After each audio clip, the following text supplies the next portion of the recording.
Bonsoir à tous et bienvenue dans votre quotidienne de ce lundi 26 février. On part tout de suite à Marseille où depuis 2023, le dispositif Écolo-Crèche accompagne plusieurs établissements vers la transition écologique. Ça se passe par exemple par le recyclage de bouteilles en plastique que l'on transforme en jeux dans la crèche de Redon dans le 9e arrondissement. Concernée par ce dispositif, on écoute Florence Dinterich. Elle est auxiliaire de puéricultrice et elle répond au micro de Bérénice Vazac. Alors nous avons fait le jardin pédagogique avec la fabrication du compost, de la récupération aussi d'objets comme des tubes en PVC et des poêles en aluminium. Après il y aura des projets futurs comme des sorties et la récupération d'eau. Parce qu'il faut faire attention actuellement à sa consommation, c'est quand même assez important. Et puis aussi d'éduquer dès plus jeune âge à l'écologie et aux bons gestes pour notre planète. Il faut revaloriser la filière. Revaloriser la filière, c'est sortir de cette idée qu'ici on fait juste garder des bébés, les coucher, les changer. Dans les crèches, il se passe énormément de choses. Il se passe des activités culturelles, il y a de la communication gestuelle et puis il y a aussi toute la démarche, par exemple écolo-crèche, mais pas que. En fait, on a besoin dans les crèches de leur amener de la culture, de la nature, des intervenants extérieurs et des projets pour les accompagner dans leur pratique professionnelle. Comme la crèche de Redon, 14 autres crèches municipales sont à ce jour engagées dans ce dispositif Écolo-Crèche à Marseille.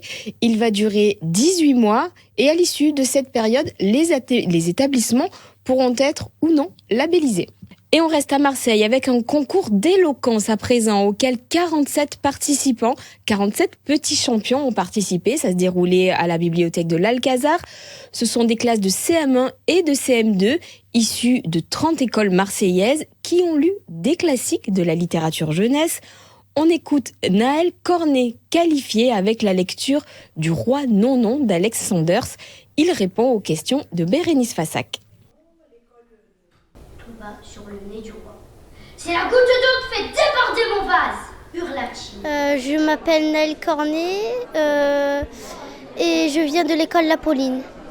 Alors qu'est-ce que ça fait d'avoir remporté ce titre aujourd'hui ? Je suis super heureux. J'étais là surtout pour participer, pour lire devant un public. Qu'est-ce qui te plaît dans la lecture ? On voit que tu étais complètement animée. J'adore la lecture depuis que je suis tout petit et ça me plaît.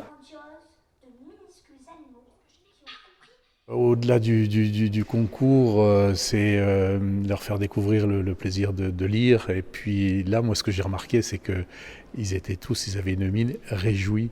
Ils étaient très heureux d'être au micro et de lire, donc le plaisir de lire pour les autres. Et la prochaine étape de la compétition, ce sera la finale départementale. Ça se déroule le 20 mars 2024 à Aix-en-Provence. Et pour la finale nationale, rendez-vous à Paris le 26 juin. Des panneaux solaires bientôt installés sur les étangs de Lavalduc et d'Angrenier à Fos-sur-Mer. Ils sont utilisés de façon industrielle pour la saumure par la société Géocel. Les deux étangs serviront donc aussi à produire de l'électricité, une électricité destinée essentiellement à la fabrication d'hydrogène décarboné. Pour l'instant, l'opération est en phase de test et afin d'évaluer les panneaux solaires dans cet environnement très corrosif, on écoute les précisions de Rémi Repenty. Pour son projet Ivance, appellation condensée pour hydrogène de Provence, la société Géocel teste ici différents types de panneaux solaires et de flotteurs, susceptibles de résister à un environnement hyper salé. Pour vous donner un ordre de grandeur, c'est à peu près 8 fois la concentration en sel de la mer Méditerranée. On est à 340 grammes de sel par litre d'eau. Donc nous avons appris sur la corrosion, sur la production d'électricité et également sur la façon de monter une ferme solaire flottante. Donc avec les contraintes de courant, les contraintes de vent, toutes les contraintes mécaniques autour d'une ferme solaire flottante. Déjà exploités industriellement pour leur saumure, l'étang de Lavalduc et son voisin, l'étang d'Angrenier, devraient être couverts à 80% par 1 500 000 panneaux photovoltaïques. En termes d'électricité, on prévoit une production de 800 gigawattheures d'électricité. Pour vous donner un ordre de comparaison, ça correspond à la consommation électrique d'une ville de 150 000 habitants. Cette électricité sera de l'électricité renouvelable, de l'électricité verte, et elle servira à produire de l'hydrogène, qui donc lui aussi sera vert et bas carbone. La grosse majorité de l'hydrogène aujourd'hui est d'origine carbonée, donc provient des hydrocarbures. Et là, l'intérêt de l'hydrogène bas carbone, c'est que sa production n'émet pas ou très peu de CO2. Cet hydrogène vert sera destiné à la zone industrielle portuaire de Fos-sur-Mer. Construction des panneaux solaires flottants anti-corrosion prévue dans les années 2026-2027 pour une mise en production d'électricité renouvelable en 2029. Et à noter qu'une concertation préalable avec le public sur l'intégration paysagère de cette ferme solaire flottante est prévue. Aucune date pour le moment n'a été programmée.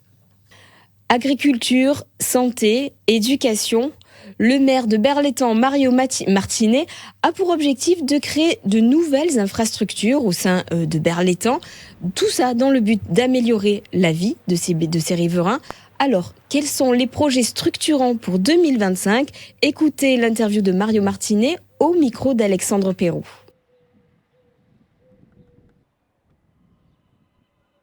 Moult projets, je partirai sur quelque chose qui est important pour tous les habitants, tous les Béroises et les Bérois, c'est la santé. La création d'une maison médicale de petites urgences ouverte de 7h à 22h, 7 jours sur 7. Voilà, je crois que ça, c'est le projet le plus important pour les Béroises et les Bérois. Après, des projets qui sont attachés à l'étang de Berre, une belle plage qui verra le jour en mi-2025, mai-juin 2025. Voilà, c'est une plage qu'on va retrouver, qui existait dans les années 60, qui a été enrochée. Et là, notre souhait et notre projet, mais qui est une vraie réalité aujourd'hui, c'est de renaturer cette plage. Voilà, ça, c'est des projets qui me tiennent particulièrement à cœur. Et pour le dernier, la création d'une petite école maternelle à Moran. Moran étant un hameau, ça aussi... Créer une école quand vous êtes maire, c'est essentiel, c'est important, puis c'est une certaine fierté. Et on ouvre une page de sport à présent avec l'OM qui va mieux et qui vient d'enchaîner une deuxième victoire en 3 jours. Un succès, 4-1 face à Montpellier en clôture de cette 23e journée de Ligue 1. Les hommes de Jean-Louis Gasset ont très tôt concédé l'ouverture du score, mais grâce à notamment des buts de Ndiaye et un doublé d'Aubameyang, ils ont signé leur plus large victoire de la saison. En zone mixte, notre reporter Karim Attab, vous le connaissez, a retrouvé Iliman Ndiaye et Jordan Verretou. On l'a bien vécu en équipe et j'aimerais dire aussi les supporters. Non, voilà, ça fait plaisir de gagner 2 matchs d'affilée. Ça fait longtemps je dirais qu'on n'a pas trop gagné de matchs d'affilée comme ça. Donc voilà, ça fait du bien. Iman, premier but marqué au Vélodrome pour toi. Allez, raconte, lâche-toi un peu. Non, je ne savais même pas comment célébrer. J'ai presque oublié ma célébration. Mais non, voilà, j'étais trop content, j'avais les émotions. Voilà, j'ai toujours voulu marquer dans ce stade depuis que je suis petit. Et voilà, ça s'est arrivé aujourd'hui et j'espère que ce n'est pas le dernier. Maintenant, voilà, le coach a eu des mots, on s'est parlé aussi. Et ensuite, on est revenu à des choses basiques. Jeudi, je me rappelle très bien du début de match où on dégage et on joue le deuxième ballon. Parfois, il faut revenir à des choses un peu basiques pour reprendre un peu confiance en nous. Et ensuite, quand ça va bien et qu'on semble bien sur le terrain, c'est là qu'on peut jouer et on peut procurer du beau football. L'OM est 9e au classement de la Ligue 1 avec 7 points de retard sur le 4e, Nice. Le prochain match sera un déplacement à Clermont-Ferrand ce samedi soir. Rendez-vous samedi soir au stade Gabriel Montpied. Et on continue cette page de sport avec du lancer de disque à présent. C'est une médaille d'argent pour l'Olasson Jouan. Hier après-midi, les championnats de France hivernaux ont eu lieu à Salon de Provence. Le Martégal est arrivé sur le podium avec 60,49 m, devancé par Tom Reux, qui a battu le record de la saison, lui avec 61,46 m. Lola Son qui fait son retour à Martigues, mais également à la compétition. Il nous parle de ses objectifs pour son avenir au micro d'Alison Stackman. Pour moi, c'est un vrai retour à la compétition après 1 an et demi sans avoir fait de championnat. L'objectif, c'était effectivement de repasser la barre des 60 et essayer de gagner. Et aujourd'hui, j'ai reçu un seul de mes objectifs sur 2. Et maintenant, on va bosser pour que cet été, ça passe pour les Jeux et que vraiment, je puisse être au meilleur de ma forme. Mes objectifs pour la saison, ça va être de pouvoir commencer les circuits à partir du mois de mai. Et il y a les championnats d'Europe avant les Jeux à Rome.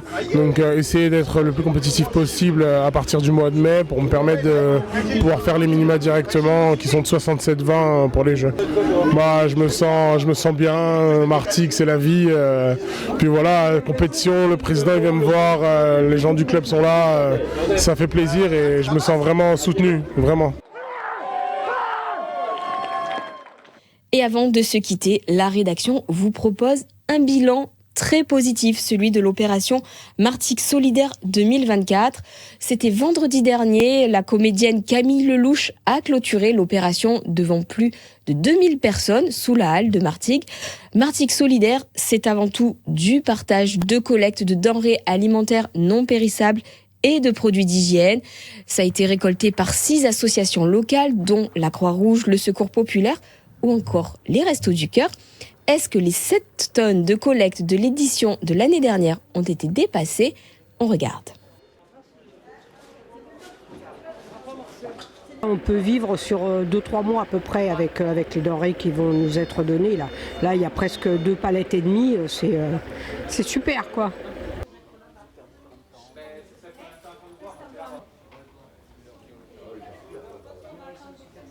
C'est une année magnifique, une superbe année avec énormément de dons, comme vous pourrez le constater. On a dépassé les 9 tonnes, donc on ne fait pas un concours, un cadeau c'est un cadeau, mais 9 tonnes de denrées, en tout cas ça répond largement aux attentes des associations de solidarité.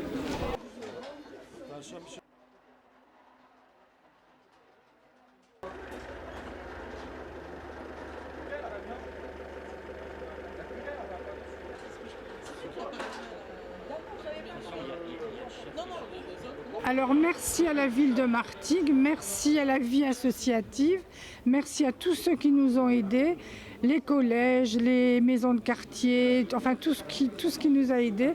Merci, c'est tout ce qu'on peut dire, vous avez fait plaisir à beaucoup de monde. C'est la fin de cette édition et dans un instant, la météo.